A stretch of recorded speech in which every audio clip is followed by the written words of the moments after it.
오늘 읽어드릴 작품은 배수아 작가의 단편소설 그 사람의 첫사랑입니다. 오늘 처음 소개해드리는 작가이기 때문에 작가에 대해서 잠깐 말씀을 드리고 시작하겠습니다. 배수아 작가는 소설가이면서 번역가로도 잘 알려져 있습니다. 이분은 좀 독특한 분인 것 같아요.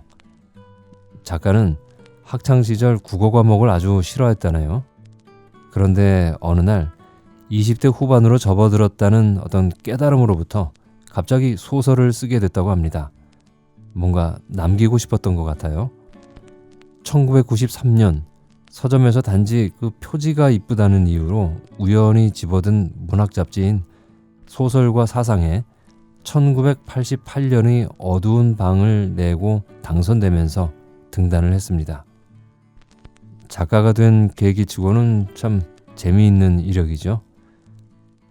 그 이후 나는 이제 네가 지겨워, 붉은 손 클럽, 어느 하루가 다르다면 그것은 왜일까, 뱀과 물, 그 사람의 첫사랑 등 열거하기에도 버거울 정도로 많은 작품을 쓰신 작가입니다. 오늘은 수많은 작품들 중에서 대표작이라 할 만한 작품을 여러분들께 소개해 드릴 텐데요. 즐겁게 감상해 주시면 고맙겠습니다. 이제 시작하겠습니다.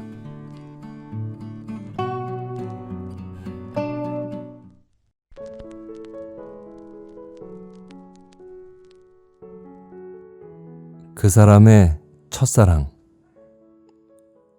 배수아. 그들이 처음 만난 것은 1899년에 태어난 어느 사람의 장례식 날이었다. 그들은 같은 중학교에 다니고 있었지만 입학한 지가 얼마 되지 않아 서로 얼굴을 마주친 것은 그때가 처음이었다. 소녀는 집안 사정으로 또래들보다 학교를 늦게 들어갔기 때문에 소년보다 나이가 한 살 더 많았다. 1899년에 태어났고 그 해에 죽은 사람은 소년의 집안 친척이었고 소녀의 어머니는 대대로 소작을 붙이던 소년의 친척 집안의 일을 도우러 와 있었다. 소녀는 어렸기 때문에 1899년에 태어났고 그 해 이른 봄에 죽은 친척의 일에 대해서 깊이 생각하지 않았다. 죽은 사람은 가족이 멀리 있었고 집안일을 할 여인들을 거느리지 못했기 때문에 소년의 어머니는 음식과 손님 대접을 소년의 집에서 치르기로 했다. 아직 섬광처럼 짧기만 한 햇볕이 안타깝고 무덤과 산기슭을 불어도는 바람이 갈아놓은 작두날처럼 매서운 3월이었다. 저 아이는 누구냐? 소년은 학교에서 돌아오는 길에 마당에서 다른 여자들을 도와 설거지를 하고 있는 소녀를 보았다. 소녀는 검은 교복 치마 위에 집에서 뜬 올이 굵은 자줏빛 스웨터를 걸치고 푸른 운동화를 신고 있었다. 소녀의 얼굴은 작은 달처럼 하얗고 찬물에 담긴 소녀의 손은 11월 단풍잎같이 붉었다. 그래서 소녀는 소녀를 가리키면서 물었다. 들레에 사는 조무실 영감의 외손녀뻘 되는 아이입니다. 외지에서 떠돌다 어찌어찌해 들레에 정착하게 된 그 아비는 주색에 행실이 올바르지 못해 마을에서 추방되다시피 했고 그 어미가 술도가 일을 해주고 소작을 붙이는 외삼촌 집에 얹혀 근근히 살고 있는 아이입니다. 처음에는 조무실 영감이 돌봐주기도 했는데 아시다시피 조무실 영감도 상처한 다음에 이제 정신이 오락가락해서요. 그 영감이 낯선 사람에게 해코지까지 한다더군요. 조무실 영감이 그 어미에겐 오촌이 됩니다. 그 어미는 조실 부모에서 일가부씨가 마른 편이죠. 들레는 가난한 소작인들이 주로 모여 사는 마을이었다. 소년에게 이렇게 이야기해 준 사람은 소년의 집에서 태어났고 어린 소년을 업어서 길러준 머슴 광복이었다. 광복은 무학이고 문맹이었으나 언제나 경우가 바르고 행동거지가 깍듯해서 소년의 아버지는 그가 커가는 소년의 곁에 수족처럼 머무르는 것을 허용했다. 광복은 추운 날 산길을 걸어 학교에 다녀온 소년의 언발을 씻어주기 위해서 부엌에서 따뜻한 물을 대야에 퍼와 소년의 발을 담그게 했다. 차갑게 굳은 발을 따뜻한 물 속에 담그고 온몸이 노곤해서 한창 낮잠이라도 밀려와야 할 시간, 이유를 알 수 없는 우울이 소년을 엄습했다. 소년이 묻고 싶었던 것은 그런 것이 아니었다. 저 아이의 이름은 뭐냐? 광복은 소년의 발에 비누질을 하다 말고 소년의 얼굴을 한번 짧게 쳐다보았다. 소년은 광복이 그런 식으로 상전인 자신을 바라보는 것이 싫었다. 아버지나 삼촌들이나 학교의 선생님이나 그런 식으로 자신을 쳐다볼 수 있는 것이다. 그런데 머슴 광복이. 그러나 소년은 이상스럽게 분노를 표현하고 싶지가 않았다. 그래서 다시 물었다. 저 아이의 이름은 뭐냐?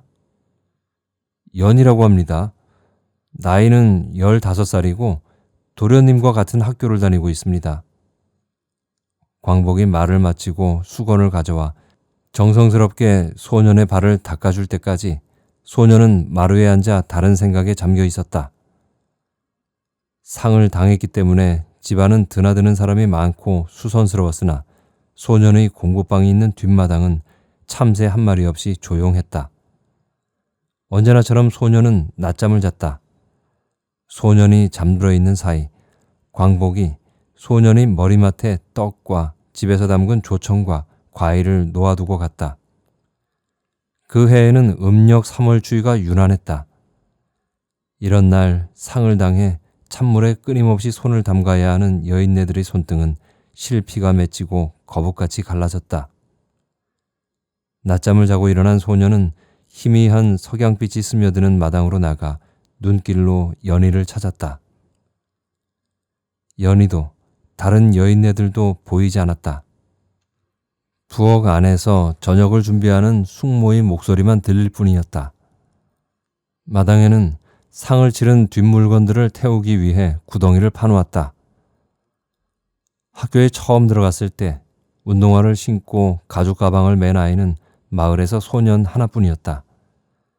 진짜 축구공을 갖고 있는 아이도 소년 하나뿐이었으며 자전거를 가장 먼저 갖게 된 아이도 소년이었다. 학교에는 물론 소년보다 더 공부를 잘하는 아이도 있었지만 소년보다 많은 책을 갖고 있는 아이는 없었다. 소년은 저녁도 먹지 않고 마을길을 쏘다녔다. 같은 마을에 사는 친구들이 비행장에 놀러 가자고 소년을 불렀다. 얼마 전부터 마을은 비행장을 건설 중이었다. 소년들은 틈이 나면 그곳으로 몰려가 황량하고 넓은 활주로가 만들어지는 것을 구경하곤 했다. 다이너마이트로 산이 폭파되고 콘크리트 포장되는 길은 어른들에게도 구경거리였다. 이제 비행장 구경은 시시하다. 맨날 그 모양이고 비행기도 없잖아. 소년은 친구들에게 시큰둥하게 대꾸했다. 그럼 뭐해? 용화 삼촌이 군대 갔다가 휴가 나왔는데 거기 놀러가서 얘기 들을까? 친구들은 심심한 토요일 저녁을 어떻게 보낼까 소년에게 물었다. 들레 놀러가자. 소년은 아무렇지도 않은 듯이 친구들에게 말했다. 들레? 거긴 뭐하러? 거긴 아무것도 놀 게 없다. 맞다. 온 동네에 구정물만 흐르고 조무실 영감이 정신이 반쯤 나가서 낯선 사람만 보면 쫓아낸단다. 그러게 말이야. 우리가 가서 조무실 영감을 혼내주는 거야.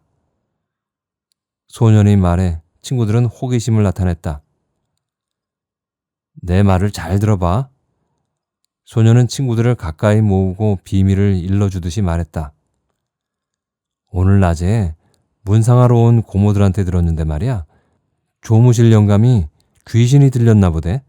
아주 이상하게 변했다는 거야. 그러니까 그 집 가서 구경도 하고 우리가 할 수 있으면 놀려주자는 거지. 어때? 재미있을 것 같지 않아? 정말 재미있겠다. 하지만 영감한테 잡히면 뼈도 못 추린다. 맞아. 게다가 어른들이 알면 얼마나 혼나겠어? 친구들은 재미있어 하면서도 겁냈다. 아이들은 아직 개구장이들이었으나 마을 어른들은 엄격한 편이었다. 특히 소년의 아버지는 더욱 그랬다. 말 안 하면 되지 뭐. 들레 깡패들의 짓이라고 둘러대는 거야. 맞아. 들레에는 깡패가 많다. 친구들은 소년의 말대로 들레로 가기로 했다. 빠른 걸음으로 가면 1시간 안에 도착할 것이다. 아이들은 풍선껌을 씹으면서 코트 주머니에 손을 넣은 채 하늘을 쳐다보고 전신주에 앉은 까치에게 돌을 던지기도 하면서 들레로 갔다. 그들이 들레에 도착했을 때는 이미 날이 어두웠다. 마을에 도착하니 슬레이트 집들 사이로 밥 짓는 냄새와 수돗물 고인 냄새가 풍겼다. 조무실 영감의 집은 마을에서 외따로 떨어진 산기슭에 있었고 곁에는 개 우리가 있어 개 짖는 소리가 요란했다. 아이들은 열린 대문 안을 삐죽 들여다보았다. 조무실 영감이 있는 방 안은 촉수 낮은 희미한 불이 밝혀져 있었고 기침 소리가 들렸다. 마당에는 빨랫줄에 널린 빨래가 치워지지 않은 채 바람에 펄럭이고 있었고 다른 인기척은 없었다. 개를 풀어놓으면 어쩌지? 한 아이가 이렇게 걱정을 했다. 그 전에 얼른 도망치는 거야. 작년에 조무실 영감이 다리를 다쳐서 절거든. 그러니까 빨리 쫓아오지는 못해.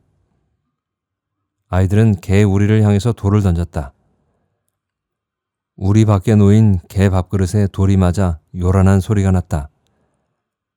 개들이 사슬을 끌며 동시에 지저대기 시작해서 귀가 다 멍멍할 지경이었다.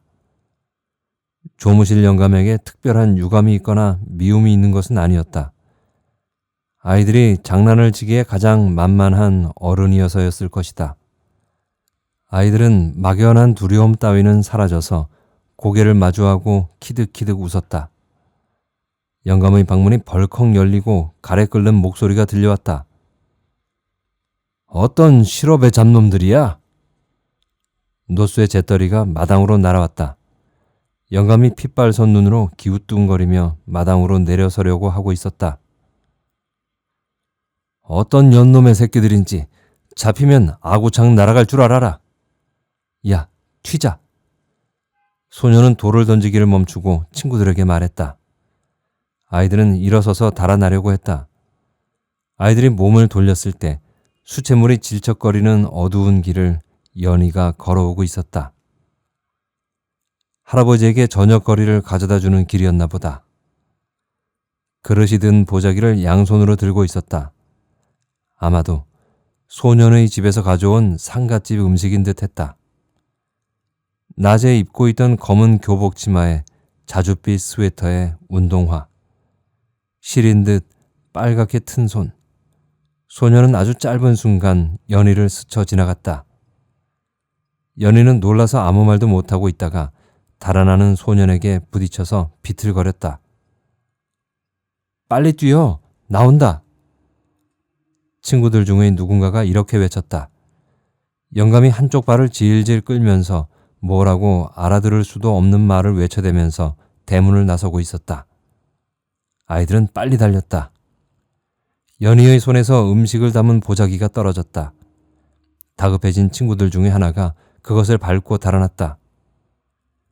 집으로 돌아오다가 소녀는 제재소에서 일을 마치고 혼자 돌아오는 광복을 만났다.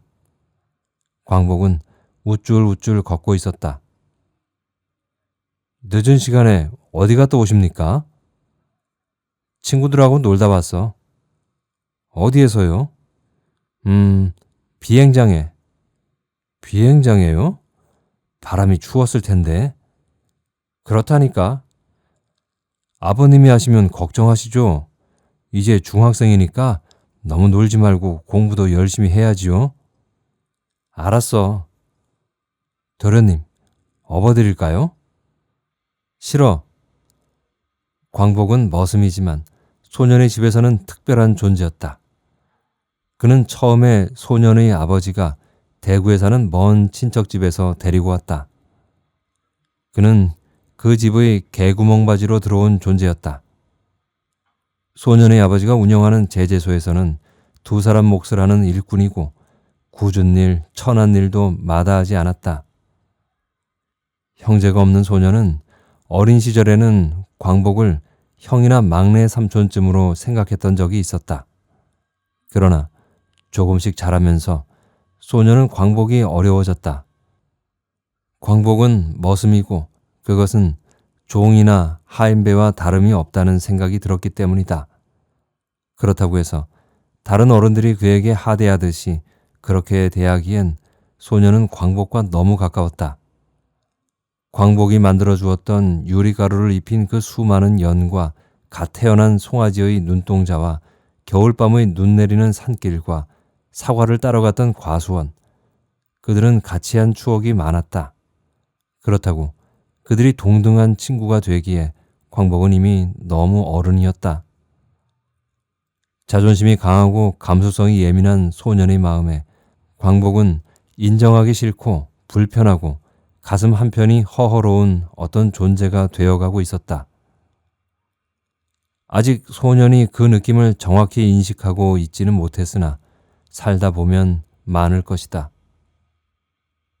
잘생긴 소년이 건달이 되며 여리고 착한 소녀가 쌍욕을 하며 추운 새벽 신문을 돌리던 건강한 아이들이 돈 때문에 누추해지며 가족을 끔찍이 생각하는 남자들이 골목에 가래를 뱉고 보송보송한 뺨을 가지고 태어난 아이가 시장 거리에서 쓰레기통을 뒤지게 된다. 모든 사람이 늙고 가난해지며 상전이고 하인이며 선비가 되고 무지렁이가 되며 먼 길을 떠나거나 혹은 태어난 그곳에서 죽게 된다.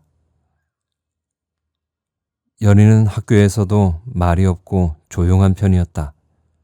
특히 선생님이 칠판 앞으로 나와 수학 문제를 풀게 하거나 동사 변화를 외워보게 하거나 할 때 더욱 그랬다. 연희는 고개를 푹 숙이고 한마디도 대답하지 않았다.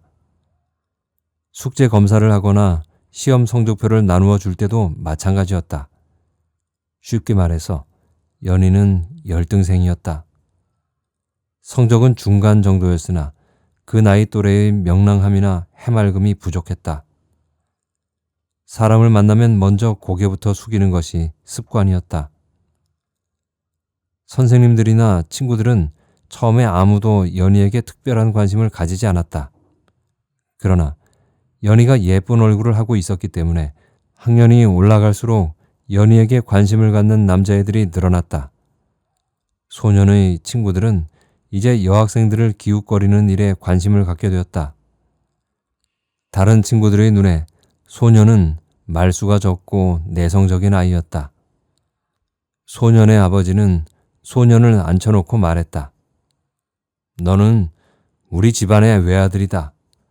나나 삼촌들에게 무슨 일이 생긴다면 내가 어머니와 여동생들에게 어른이 되어야 한다. 소년은 아버지와 겸상으로 점심을 먹고 있는 중이었다. 사사로운 일에 감정이 흔들리는 것은 그릇이 큰 남자가 할 일이 아니다.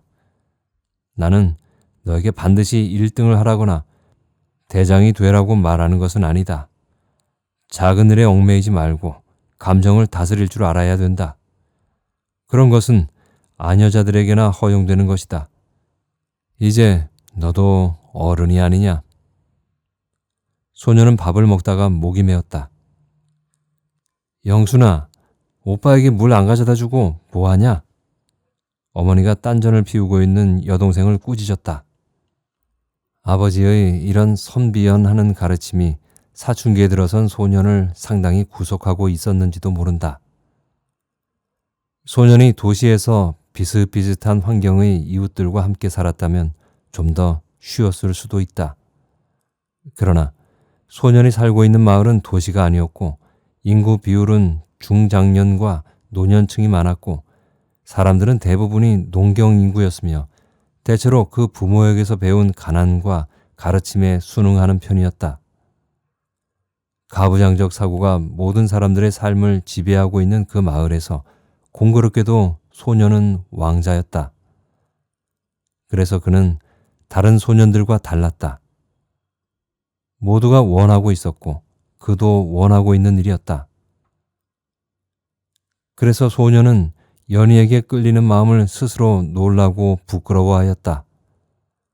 3월의 어느 추운 날, 아직 시작되지 않은 봄과 마음에 두꺼운 구름으로 내려앉은 겨울이 채 사라지기 전 경계의 어느 날, 소년이 처음 소녀를 만났을 때 소년의 피 속에 있는 아버지답지 않은 어떤 것이 감동받았고 그것은 쉽게 사라지지 않았다. 소년은 알고 있었다. 그는 일생 동안 결코 연희에게 가까이 가지 못할 것이다. 마을의 다른 친구들처럼 길을 지나가는 연희에게 휘파람을 불거나 수작을 붙이거나 장난으로 교복 치맛자락을 번쩍 들어올리거나 빵을 사줄 테니 읍내에서 만나자고 하거나 불빛 하나 없이 어두운 들레의 수채 냄새 가득한 길에서 연희의 몸에 우연인 듯 부딪히며 가슴을 만지거나 하는 그런 일들. 다른 친구들이 아무렇지도 않게 하는 그런 일들을 소녀는 결코 하지 못할 것이다. 졸업반으로 올라가면서 소년의 친구들은 담배를 피우는 아이들도 있었고 수업이 끝난 후 여자애들을 만나는 아이들도 있었다. 얼굴이 반반한 여자애들 치고 남자아이들 입에서 오르내리지 않는 애는 없었다. 이번 토요일에 우리 강에 놀러 가기로 했어. 친구들은 이런 얘기를 했다. 같이 가지 않을래? 토요일은 아버지와 대구 친척집에 가야 해. 소녀는 거절했다.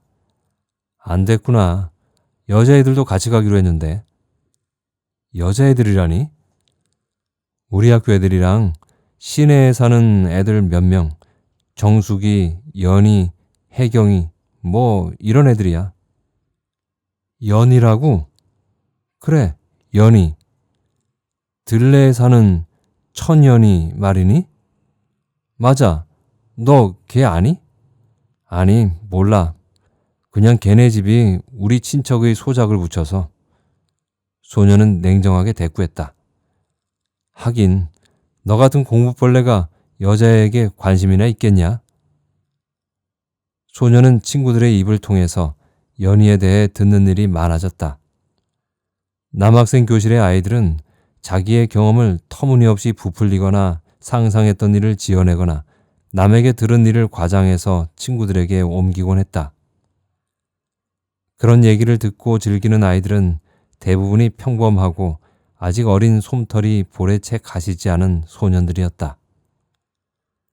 학교에서 가장 가슴이 크고 되바라진 여자애는 문정숙이라고 하는 키가 큰 농구반 아이인데 농구반 선배들 7명과 함께 돌림질을 당했다는 등 연희가 읍내 농고 남학생들과 같이 2박 3일 캠핑을 갔다는 등 혜경이라는 아이는 쭈쭈바의 명수라는 둥 그런 식의 신빙성도 없고 근거도 불확실한 소문들이었다. 그러나 반쯤은 믿지 않으면서도 호기심 강한 아이들은 그런 소문들의 의미를 부여했고 사실로 받아들이려는 마음이 강했으며 그런 혼란의 소용돌이 속에서 어느덧 마치 자신이 실제로 겪은 일처럼 생생하고 또렷하게 그런 광경들을 꿈속에서 경험했다. 그래서 그들은 몽상과 현실을 의도적으로 혼동했다. 낡아빠진 가방과 먼지투성이 길, 야채뿐인 밥상과 대낮부터 술 냄새를 풍기는 무능한 아버지와 벌레 먹은 배추 이파리처럼 시들고 늙어빠진 어머니. 대부분의 아이들에게 현실은 그런 것뿐이었다. 그리고 아이들의 미래도 아마 크게 다르지 않을 것이다. 그러나 삶에 다른 것이 있을 수 있다면 언제나 변하지 않았던 많은 것들 외에 다른 환상이 있을 수 있다면 아이들은 갈망했다. 그때 거기에 성적인 관계가 주는 환상이 있었다. 매혹적인 긴장과 죄의식에 사무친 봄바람. 그래서 그들은 믿었고 몽상 속에서 경험했으며 그러기를 간절히 바랐다. 그래서 그들은 가슴과 엉덩이의 살집이 피둥피둥한 농구반 문정숙이 정말로 7명의 남자와 동시에 성관계를 가지고 냄새나는 사타구니를 닦지도 않고 히덕거리며 일어나 집으로 간 것을, 하얗고 여린 연희가 읍내 농고의 깡패 남학생들과 캠핑을 가서 텐트 안에서 얼굴을 주먹으로 쥐어 터지면서 강간당한 것을 종교처럼 생각했다. 그건 사실 이전에 그래야만 하는 이 지상의 엄숙하고 당연한 일이었다. 아이들의 세계는 낮과 밤처럼 다른 두 개였다. 순응하는 가난과 반복되는 노동과 놀이와 집단으로 이루어지는 관습과 해야 하는 착한 일. 그러나 동시에 읍내의 만화방이나 금지된 영화관에서 볼 수 있는 온갖 상상 이상의 외설적인 장면들. 다방이나 여인숙의 비닐장판 위에서 그들 위에 누군가가 하고 있는 것들. 그리고 그런 사람들도 태연한 표정으로 읍내의 거리와 버스 정류장과 학교와 우체국을 걸어 다닌다. 소년에게도 예외는 아니었다. 연희에 관한 소문들을 들을 때마다 믿지 않았다. 소년은 또래의 아이들이 이야기를 만들어낸다는 것을 잘 알고 있었다. 왜 그러는지도 알고 있었다. 그들도 소년처럼 문정숙이나 연희나 혜경이를 좋아하고 있기 때문일 것이다. 졸업반이 될 때까지 소년은 연희에게 말을 건네본 적도 없었다. 아니, 연희와 얼굴을 정면으로 마주친 적도 없었다. 소년은 김천에 있는 고등학교로 진학하기 위해 방과 후에 특별 수업을 받았다. 고등학교 진학반 인원은 전교생의 반이 되지 않았다. 어쩌다, 정말 어쩌다가 복도나 운동장에서 소년이 연희와 스쳐 지나갈 때 소년의 표정은 더 굳어졌고 눈빛은 더욱 무표정해졌다. 특별하게 굳어지고 특별하게 무표정해지지 않기 위해서 소년은 노력했다. 겉으로 보기에 다른 여자아이들을 대하는 것처럼 연희에게도 다르지 않았다. 아이들의 상상 속에서는 엉뚱하게도 광복이 등장하기도 했다. 우리 어젯밤에 기찻길 옆에서 못을 줍다가 광복이를 만났다? 소년의 친구가 수학 문제를 풀고 있는 소년에게 문득 말했다. 우리 집 광복이를 말하는 거야? 소년은 도형의 각도를 계산하는 문제에 골몰해 있다가 건성으로 대꾸했다. 친구들은 고등학교에 관심이 없었기 때문에 소년은 수학책을 펼 때마다 좀 고독했다. 그래, 너희 집 제재소에서 일하는 그 광복이 말이야. 그게 어쨌다는 거야? 연희랑 같이 기찻길 가운데를 걸어오고 있더라. 뭐야? 둘이 손을 잡고 걷고 있는데 무슨 얘기를 했는지 연희 얼굴이 빨개서. 그런 거짓말은 퍼뜨리지도 마라. 아버지가 알면. 거짓말이 아니다. 나만 본 것도 아니야. 그게 뭐 어쨌다는 거야. 말이 되는 소리를 좀 해라. 너 왜 화내고 그래? 광복이 얘기를 하니까 그렇지. 우리가 뭐 없는 말 했나? 그날은 가을이 깊었고 보중 수업을 끝내고 소년은 자전거를 타고 집으로 돌아가고 있었다. 그리고 저녁이었다. 시험은 얼마 남지 않았다. 아마 소년은 시험에 합격할 것이다. 하지만 김천 고등학교로 간다면 소년은 다른 도시 아이들과 경쟁해야 한다. 도시 아이들의 성적은 이런 시골 마을과는 다르다는 것을 소년은 귀가 닳도록 듣고 또 들었다. 시험에 대한 부담감이 소년의 가슴을 바위처럼 압박했다. 시험에 떨어진다면 소년을 믿고 있는 어머니와 아버지는 얼마나 실망할까. 소년을 왕자로 알고 있는 마을 사람들은 아마도 비웃을 것이다. 친구들은 소년이 실상 그들과 별로 다르지 않다는 것을 알아차릴지도 모른다. 그 모든 것은 싫다. 아니, 감당해낼 자신이 없다. 태어나서 한 번도 겪어본 일이 없기 때문이다. 그리고 연희. 소년이 시험에 합격하든 하지 않든 여전히 연희는 멀리 있을 것이다. 소년이 생각에 잠긴 채 모퉁이를 돌았을 때 연희가 저 앞에서 걸어가고 있었다. 혼자였다. 낡은 검은 교복 치마와 푸른 운동화로 타박타박 걷고 있었다. 들레는 소년의 마을과 반대 방향이었다. 연희는 이 길을 걸을 이유가 없었다. 소년은 얼굴이 달아오르는 것을 느꼈다. 그리고 곧 창백해졌다. 소년은 아무 말 없이 연희를 지나갈 것이다. 다른 일은 아무것도 없을 것이다. 연희는 분홍빛 보자기에 싼 것을 무겁게 들고 있었다. 아마 심부름을 가는 듯했다. 소년은 자전거 페달을 밟는 다리에 힘을 주었다. 절대로 그냥 지나갈 것이다. 아직 색이 완전히 변하지 않은 푸른 낙엽들이 길가에 흩어졌다. 연희가 뒤를 돌아보았다. 소년을 향해서 희미하게 미소를 지었다.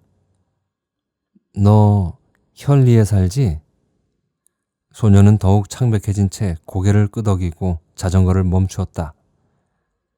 연희는 학교에서 볼 때와는 달랐다.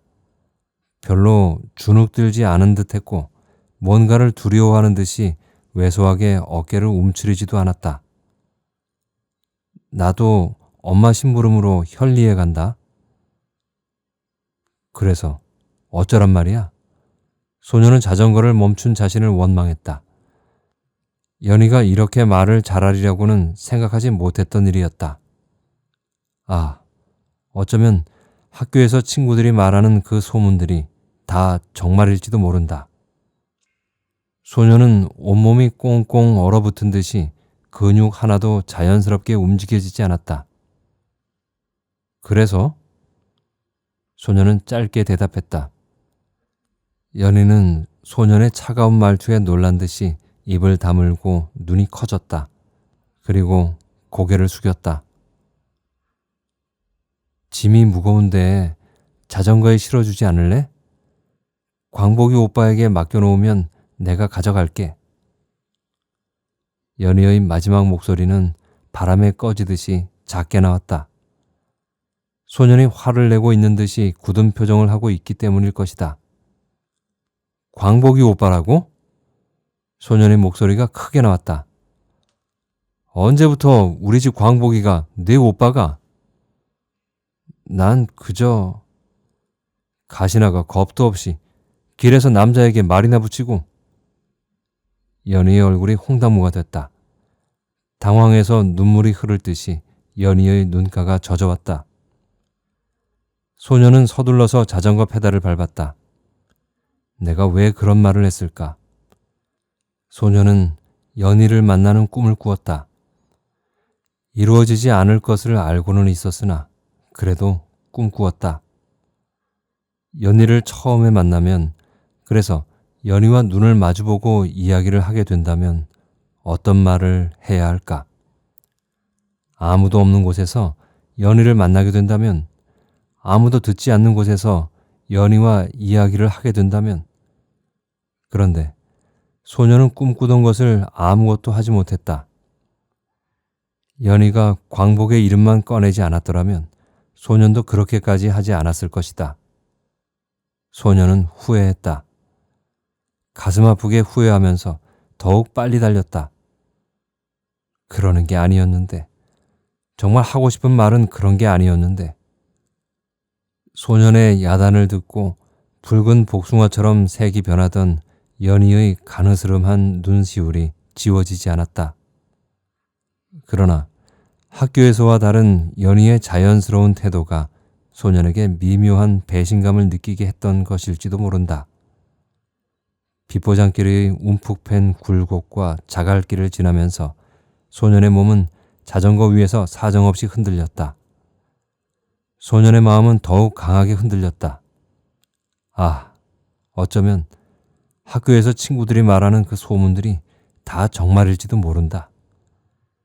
연희는 학교에서만 소극적이고 수줍음을 타는 열등생이고, 학교를 벗어나면 어두워진 읍내 거리를 왈패처럼 패거리지어 돌아다니는 질 나쁜 계집아이들과 하나도 다를 바가 없을지도 모른다.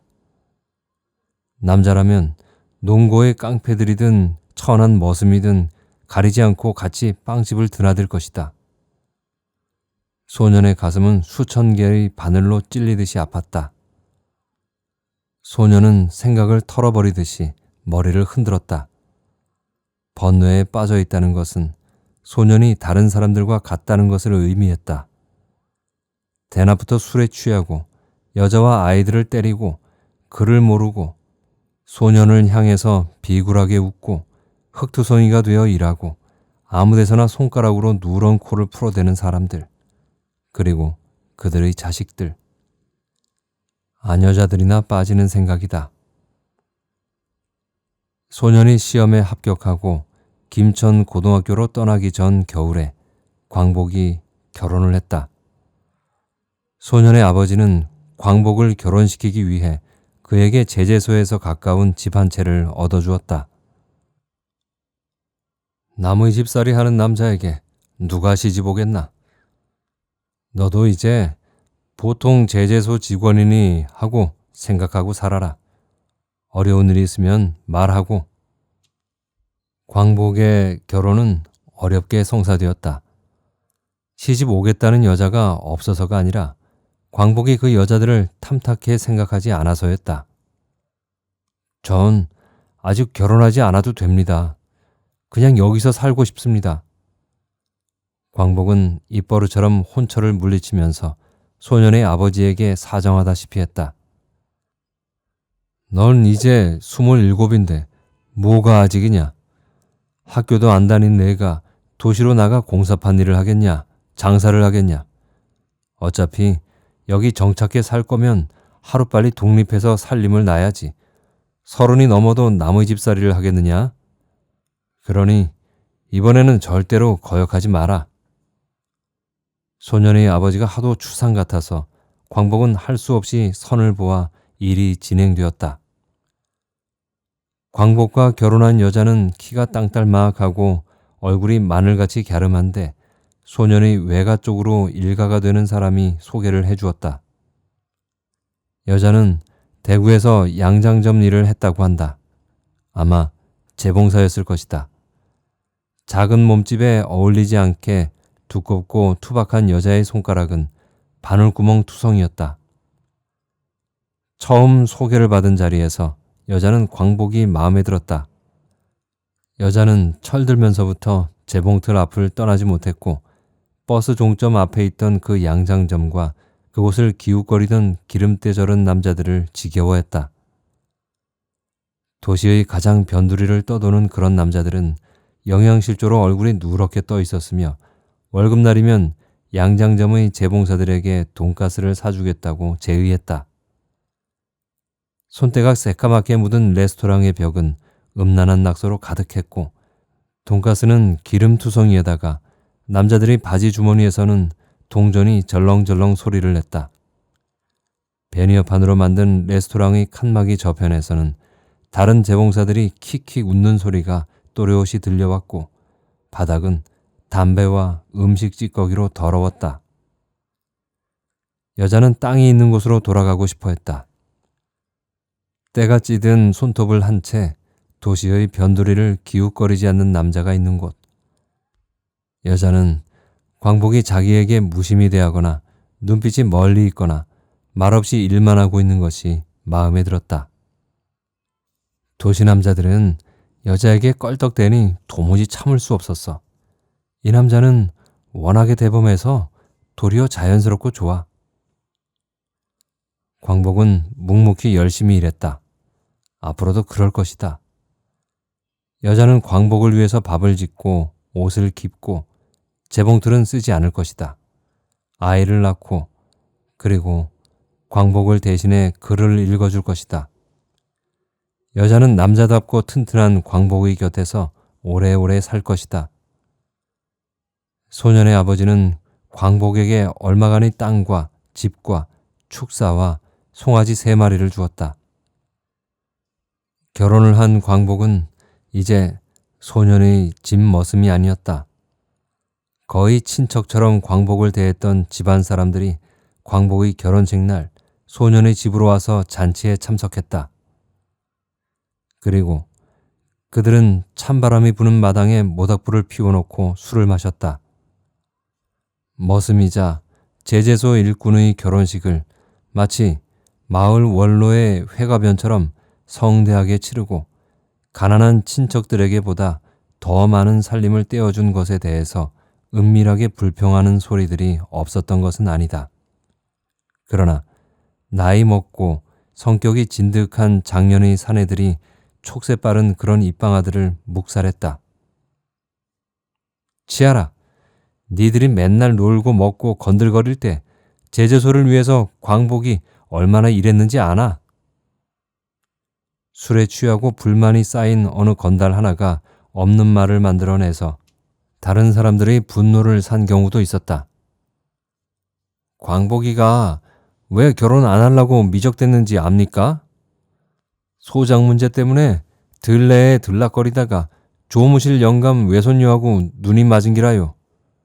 왜 그 부산에 가서 운전한다는 그 천서방 딸이요. 아직 가시나가 어린데 얼굴이 반반해서 침깨나 흘리는 사내들이 많은데 광복이가 그 가시나한테 빠져서 그 어미한테 딸이 크면 혼약을 하자 그랬다가 구정물 바가지를 뒤집어 쓰고 쫓겨났다는데요. 아무리 가난해도 그렇지 나이 든 머슴놈한테 딸을 줄까 보냐고요. 뭐라고? 저놈이 실성을 했나? 나무의 잔치에 찬물을 끼얹기는 되져서 잠이나 자라. 질이 나쁘다. 질이 나빠. 요즘 것들은. 광복이가 재산도 있고 신임을 얻으니 셈이 나서 그러는 게지. 그래도 그런 말을 하는 게 아니야.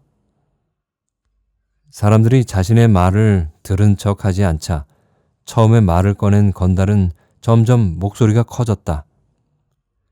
그도 딱히 어떻게 하려는 생각으로 말을 꺼낸 것은 아니었고 악의가 있었던 것도 아니었지만 혼자 구석으로 몰리자 화가 나고 무엇보다도 같은 생각을 하고 있는 다른 사람들의 시치미에 울분이 났다. 왜? 내가 없는 말 했나? 왜 다들 나만 보고 그래?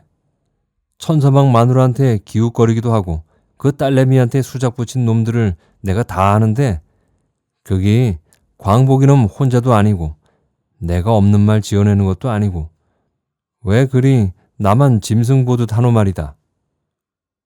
저놈이 맞아 죽으려고 환장을 했군. 어린아이들 들을까봐 무섭네.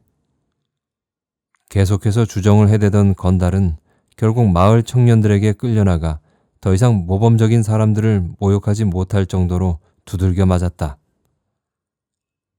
소녀는 광복의 결혼식을 보지 못했다. 이미 김천 고등학교에 다니고 있던 외삼촌과 함께 김천의 하숙집을 알아보러 떠났던 것이다. 고등학교 시절은 소년의 인생에 많은 변화를 주었다. 그곳에서 소년은 더 이상 마을의 왕자가 아니었다. 공부를 잘하는 아이도 아니었고 선생님의 관심을 독차지하는 모범생도 아니었다. 소년은 그저 그런 비슷비슷한 아이들 중의 한 명이 되었다. 소년이 그것을 인정하기에는 노력이 필요했다. 소년의 성적은 하위권을 맴돌았고 불량한 아이들이 예전처럼 그렇게 이상하게 보이지도 않았다. 주말이나 방학이 되어 소년이 집으로 내려가서 만나게 되는 아버지는 이제 더 이상 다르지 않았다. 초라하고 고지식하며 아집이 대단한 시골 중늙은이에 지나지 않는다는 것을 소년은 알게 되었다. 소년의 아버지는 나이보다 늙어 보였고 집안의 큰 행사가 있을 때마다 땅이 뭉텅이로 팔려나갔으며 목재 경기의 불황으로 제재소의 수익은 매년 엄청난 속도로 줄어들었고 일꾼들의 임금은 흉년의 쌀값처럼 뛰어올랐지만 쓸만한 사람 구하기가 쉽지 않았다. 젊은이들이 시골 구석에서 일하려고 하지 않기 때문이다. 소년의 집에는 지내야 할 제사와 치러야 할 노인들의 생신이 있었고 이리저리 가난한 친척들에게 쌀가마를 보내주어야 했고 서울에서 대학에 다니는 막내 삼촌이 있었고 소년의 학비와 하숙비를 내야 했으며 아직 공부해야 할 여동생들이 3명이나 있었다. 소년이 외지에 나가서 바라보게 된 집안 형편은 결코 좋은 편이 아니었다.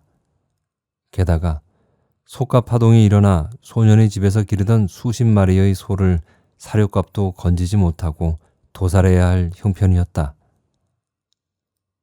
너는 공부만 하면 된다. 어른들 일에 신경 쓰지 말고 서울에 있는 대학에 들어가야 하지 않겠나. 소년이 집에 오는 주말이면 언제나 사골국을 끓여내는 어머니는 변함없이 따뜻하기만 했다.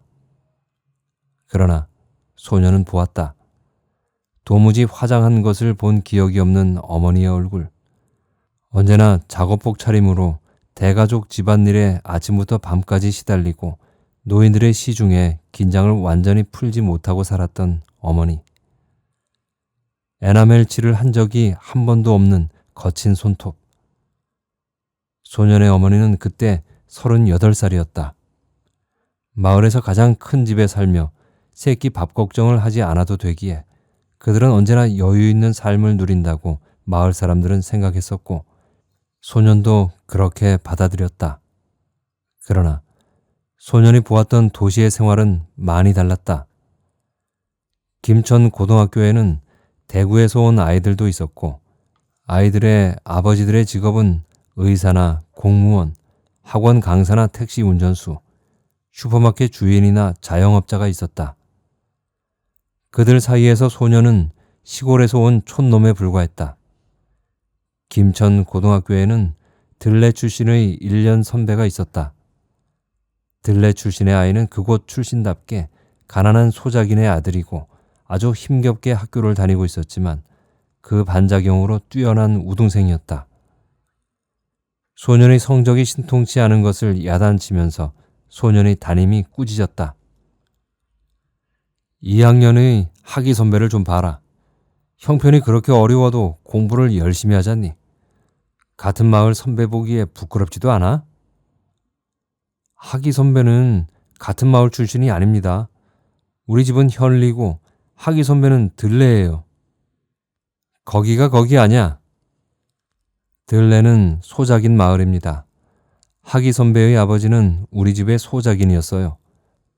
소년은 마음속으로만 중얼거렸다. 그는 이제 알았다. 그런 내용은 이제 아무런 변명이나 명분이 되지 못한다. 소년은 성적이 좋지 못한 농촌 출신의 학생일 뿐이다. 소년은 그 이상의 아무것도 아니었다. 그는 학교에 있을 때나 집에 있을 때나 이질감에 시달렸다. 연희는 고등학교로 진학하지 못했다. 시험에 붙기는 했지만 그 어머니는 연희를 진학시킬 힘이 없었기 때문에 연희는 구미에 있는 섬유공장에 취직했다. 연희뿐 아니라 그런 식으로 인생을 시작한 아이들은 많았다. 시간이 흐를수록 소년은 자신이 연희를 정말로 좋아했던가, 단지 멀리서 그 아이의 이미지만 좋아한 것은 아니었던가, 가까이 갈 수 없는 세상이었기에 사랑한 것은 아니었을까 의심하게 되었다. 그러나 가끔 미칠 듯이 연희가 보고 싶기도 했다. 소년이 미래의 어느 날 대학생이 되어 연희에게 나타난다면 연희는 감동할까? 연희의 소식을 듣기를 원한다면 얼마든지 가능했다. 소년의 마을 친구들은 들레에 사는 아이들도 있었고 연희의 친척이 되는 아이들도 있었다. 그러나 소년은 그러지 않았다. 대신 소년은 더러운 교복을 입고 거리의 뒷골목을 떠돌았다. 소년의 어머니가 보면 질색할 일이었다. 비가 내려도 달리지 않았다. 오락실과 만화가게를 서성거렸으며 2학년이 끝나갈 무렵 친구들의 자취방에서 처음으로 소주를 마셨다. 5명의 아이들이 라면을 끓여 먹고 소주를 마시고 잠들었다. 한밤중에 소년은 생전 처음 느끼는 두통과 지독한 갈증에 시달리다가 잠에서 깨어났다. 머리맡의 주전자를 더듬던 소년의 손에 여자아이의 단발머리 칼이 잡혔다. 소년은 술이 확 깨는 것을 느꼈다. 뭐야? 무슨 일이 있었던가? 소녀는 기억하려고 애썼다. 시험이 끝났고 아이들은 곧 졸업반이 될 것이다. 졸업반이 되면 대학 입학을 위해서 타이트한 생활을 하게 될 것이고 그런 것을 핑계로 아이들은 나태해지고 싶어 했다. 그래서 소주를 마시고 어느 순간에 정신이 혼미해져서 잠이 든 것은 알겠지만 그 다음은 생각나지 않았다. 어둠 속을 둘러보니 다른 친구들은 모두 잠들어 있었다. 여자아이가 도대체 몇 명이 있는 것일까? 소녀는 잠이 달아났다. 집으로 돌아가기 위해 겉옷을 찾았다. 그때 곁에서 잠들어 있다고 생각했던 여자아이의 손이 소년의 바지 지퍼를 내렸다. 뭐 하는 거야? 소녀는 감히 큰 소리를 내지도 못하고 여자아이의 손목을 잡았다. 여자아이의 손목은 믿을 수 없을 만큼 촉촉했다. 여자아이는 소년의 눈을 쳐다보면서 말없이 미소를 지었다. 소년은 그대로 얼어붙었다. 여자아이는 소년의 바지 지퍼를 내리기 시작했다. 연희 이후에도 소년은 여자아이들과 가까이 지내본 일이 없었다. 좁은 방에 여러 명의 아이들이 자고 있었기 때문에 여자아이의 입은 소년의 귓가에 바싹 붙어 있었다. 따뜻한 입김이 소년의 귀를 통해서 머릿속을 휘감아 폭풍이 불게 했다. 그만해라. 소년은 여자아이를 뿌리치고 일어섰다. 그는 겉옷도 찾아 입지 않고 방을 나섰다. 여자아이는 눈이 동그래져서 소년을 바라보고만 있었다. 소년은 시간도 짐작할 수 없게 칠흑같이 어두운 골목길을 달려갔다. 찬 바람 속을 달리고 또 달렸다. 누군가가 김천여고 아이들을 불렀을 것이다. 소년이 잠이 들었을 때 여자아이들이 깔깔거리며 방으로 들어왔을 것이다. 소년이 잠이 들었을 때 여자아이들은 소주를 마시고 소년의 곁에 누웠을 것이다. 소년의 친구들 중 몇몇은 누운 여자아이의 가슴을 만졌을 것이다. 연희도 이랬을까? 연희도 다른 남자애들과 이렇게 했을까? 그 소문들은 다 사실이었을까? 소년은 밤을 달려갔다. 다음 해 명절이었을까? 소년은 버스 안에 있었다. 집으로 다니러 가는 길이었다. 버스는 읍내를 거쳐 현리로 들어갔다. 읍내의 정류장을 막 벗어났을 때 소년은 연희를 보았다. 연희는 버스와 같은 방향으로 걷고 있었다. 소년은 연희를 잊었다고 생각하고 있었다. 오랜 시간이 지나갔던 것이다. 소년은 연희를 인식하기 전에 먼저 느낄 수 있었다. 연희는 많이 성숙해졌다. 다른 또래의 여고생들처럼 짧은 단발머리가 아니라 가슴까지 내려오는 긴 머리에 몸에 달라붙는 스웨터, 흰색 머플러를 하고 있었다. 연하게 파우더를 바른 듯한 뺨이 연희의 얼굴을 더욱 하얗게 빛나게 했다. 연희는 모습이 많이 달라졌기 때문에 소년은 연희를 정면으로 보았지만 그 순간에는 잘 알아차릴 수가 없었다. 그러나 연희가 단풍잎 같은 손으로 추운 듯 두 뺨을 감쌌을 때 소년은 마음에 잊고 있던 통증이 느껴졌고 그리고 버스가 연희를 스쳐 지나갈 때 알았다. 소년은 버스의 먼지투성이 유리창에 두 손을 대고 연희를 바라보려고 애썼다. 낡은 버스는 심한 매연을 뿜으면서 좁은 길을 빠져나가려고 버둥거리고 있었다. 많은 눈이 내린 지 며칠 지나지 않아서 거리의 곳곳에는 눈이 쌓여 있고 응달은 아직 빙판길이었다. 연희는 앞을 보고 걷고 있었다. 들레로 가는 버스를 타기 위해 가고 있는 듯했다. 버스가 경적을 울렸고 연희는 문득 버스를 올려다보았다. 소년의 눈과 연희의 눈이 마주쳤다. 연희는 소년을 알아보았을까? 연희의 얼굴에 아주 작은 파문이 일듯 하다가 사라져버렸다. 아마 그것은 소년의 지레짐작일 뿐일 수도 있었다. 소년의 눈이 안개가 서린 듯이 뿌옇게 변했다. 추운 날이었고 낡은 버스는 난방이 되지 않았다. 소년은 추위를 느끼고 눈을 감았다. 성적이 도대체 이게 뭐냐? 소년의 아버지는 잔소리를 하는 편이 아니었지만 소년에게 한마디 해야겠다고 결심한 듯했다. 대학을 갈 생각이 있는 거냐, 없는 거냐? 소년은 말없이 아버지 앞에 앉아 있었다.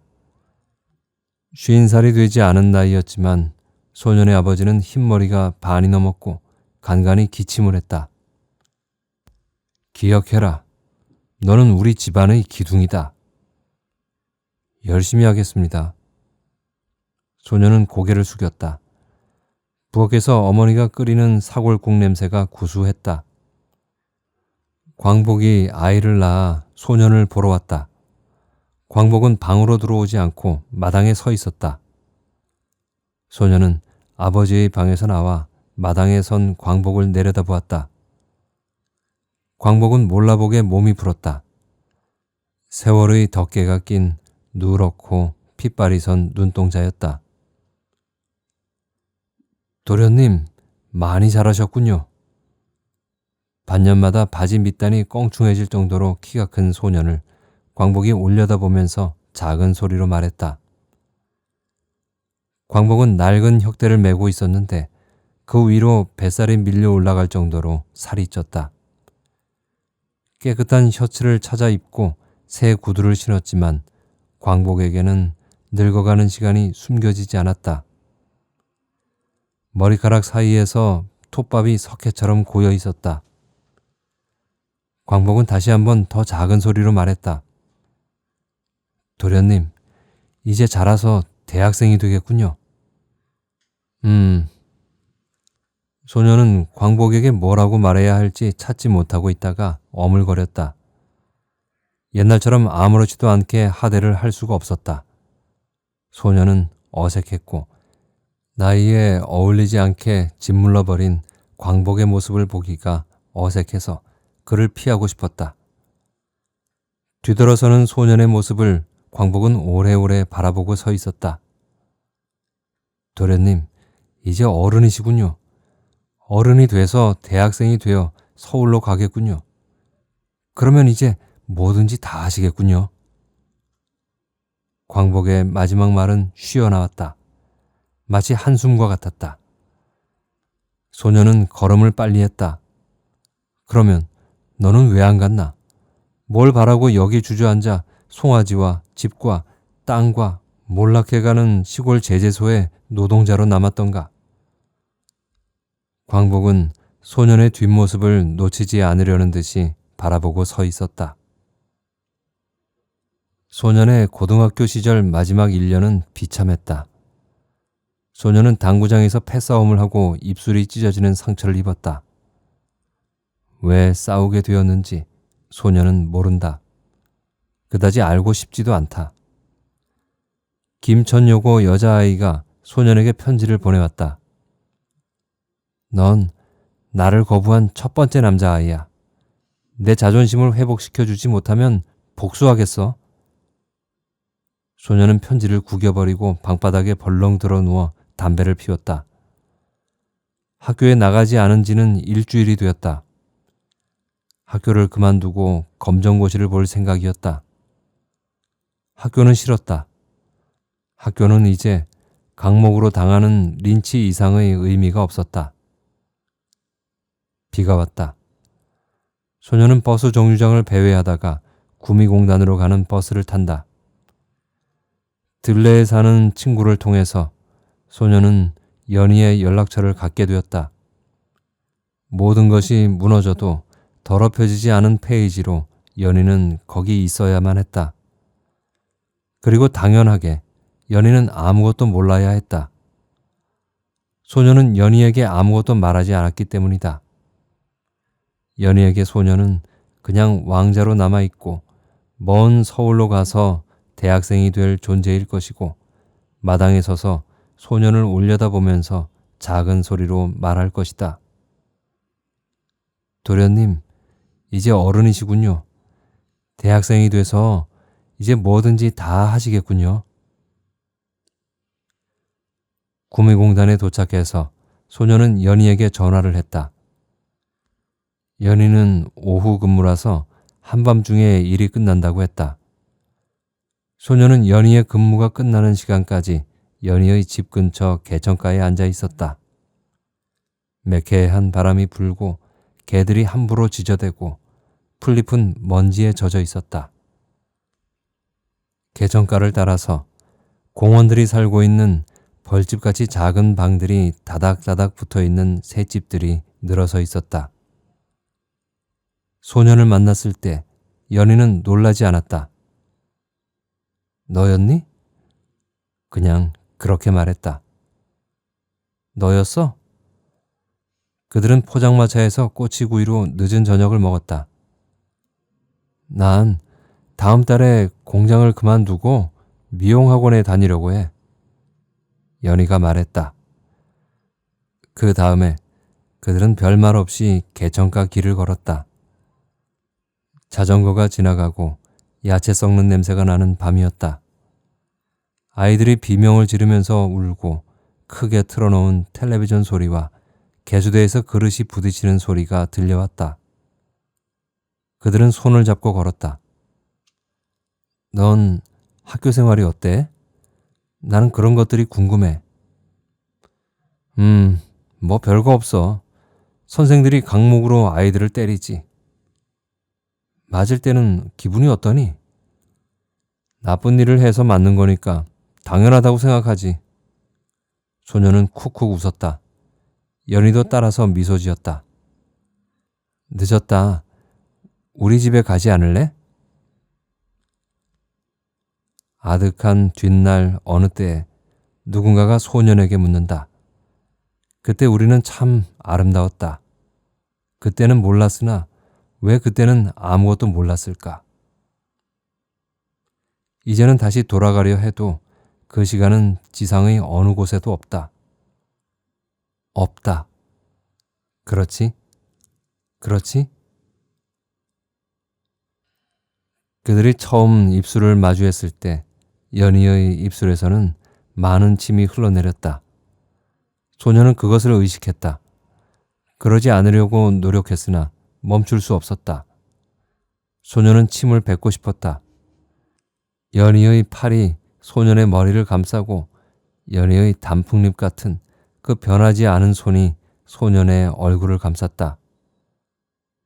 옛날부터 넌 날 좋아했지? 다 알 수 있었어. 연희의 방은 너무나 작아 둘이 누우면 머리가 옷장의 바닥에 닿고 발은 문에 닿았다. 얇은 벽은 소년이 돌아 누울 때마다 진동했다. 둘은 얼굴을 마주대고 누웠다. 그토록 긴 시간 동안 꿈꾸던 순간이 현실로 다가왔다. 그런데 소년은 조금도 행복하지 않았다.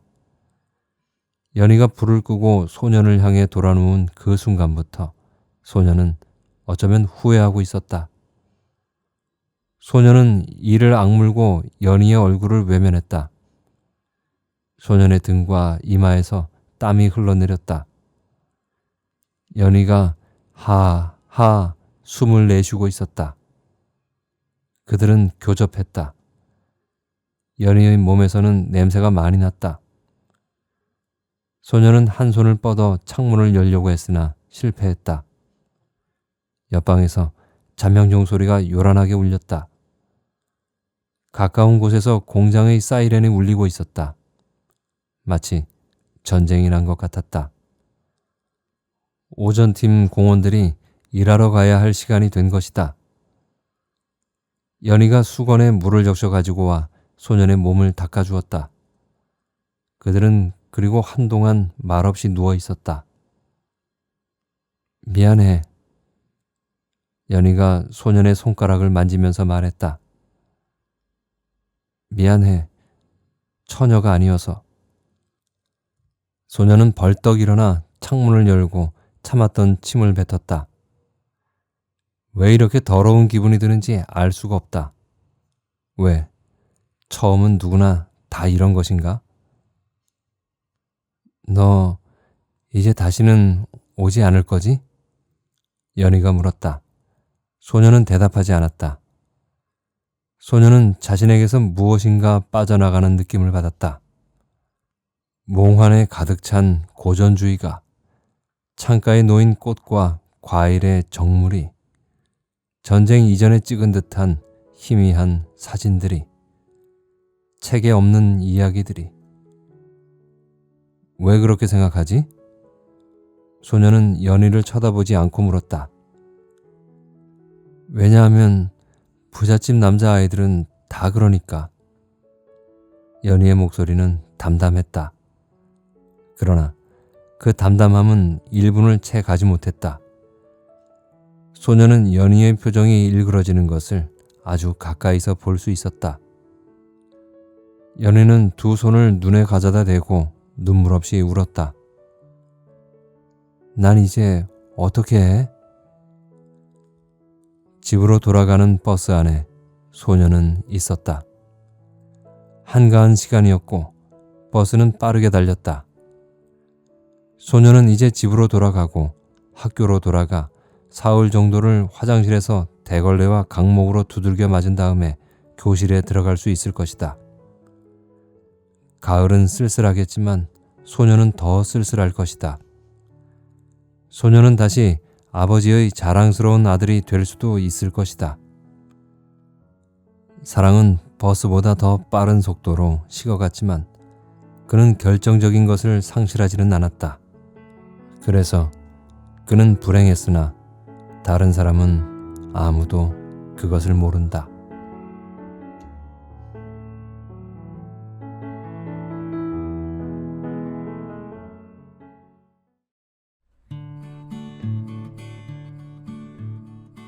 여러분 재밌게 들으셨나요? 소설을 다 읽고 나서 처음 저에게 든 생각이 뭐였냐 하면요. 그러게 왜 만났어 만나길 쯧쯧. 그냥 아름다웠던 짝사랑의 기억으로나 남겨둘 것이지 왜 만났을까 라는 생각이었습니다. 그런데 조금 더 생각해보면 말이죠. 그냥 추억으로 묻어두었다면 소년의 성격상 평생을 연희와의 환상 속에서 허우적거리면서 제대로 된 삶을 살지 못했을 것 같아요. 그렇지 않을까요? 그 꿈에서 빠져나오지 못하고 또 아직도 여전히 자신이 시골의 왕자라는 착각에서 깨어나지 못하면서 현실에 적응하는 게 어려웠을 거예요. 그래서 저는 차라리 잘 되었다 싶었습니다. 얼굴 보고 만나서 미련을 깨끗이 털어버리는 편이 나았겠다는 생각을 하게 된 것입니다. 연희에겐 좀 안 된 말이지만 연희와 만남으로써 소녀는 과거의 추억과 강제 결별을 하게 되었고 그래서 어른으로 한 단계 더 성장하게 된 거죠. 그 이전까진 아시다시피 고등학생이 되었지만 아직도 여전히 시골 마을의 왕자의 태를 벗어나지 못한 시골 촌놈에 불과했었잖아요. 싸움질이나 하고 돌아다니고 잘 다니던 학교 그만두고 검정거실을 보려고 생각을 했었죠. 그런데 연희를 만나고 난 후엔 강목으로 매를 맞고 화장실 청소 벌을 받더라도 학교로 다시 돌아갈 결심을 했다는 것 자체가 이젠 어린 소년에서 어른으로의 도약을 했다는 것을 의미하는 것입니다. 그런데 저는 좀 이 소년이 마음에 안 드는 게 있는데 말이죠. 다 마음에 안 들지만 특별히 안 드는 게 있다는 말입니다. 뭔가 하니 젊은 친구가 어째 용기가 그렇게 없는가예요. 차라리 첫눈에 반했을 때 또는 자전거 타고 가면서 길에서 우연히 연희를 만났을 때 그때 연희가 일부러 말을 걸었던 것 같은데 그때 참 좋았잖아요, 분위기. 그런데 그걸 팽개치고 가버리다니 금방 후회할 거면서 말이죠. 어린 남자애들이 그렇긴 해요. 좋아하면서도 괜히 심술궂게 말하고 밀어내듯 행동을 하고 괜히 센 척하고 말이죠. 그럴 필요 없었는데 그러면서도 그 여자애하고 사귀고 싶어하는 마음은 더 강해지고 뭘까요? 이런 마음은. 아무튼 소년과 연희가 그때 자연스럽게 말도 걸고 마음도 고백하고 그랬다면 두 사람의 인생은 지금과 많이 달라지지 않았을까 하는 상상을 하게 됩니다. 저는 이 소설을 읽으면서 나중에 연희와 소년이 만날까? 만나면 과연 어떤 결론에 이르게 될까? 잘 될까 안 될까? 뭐 이런 기대를 하면서 두근두근 하면서 읽었습니다. 재밌었어요. 여러분들은 어떻게 들으셨나요? 재미있으셨나요? 재미있으셨다면 좋겠습니다. 지금까지 배수아 작가의 그 사람의 첫사랑을 읽어드렸습니다. 다음에도 재미있는 작품으로 다시 만날 것을 약속드리면서 그때까지 건강하시고 행복하세요.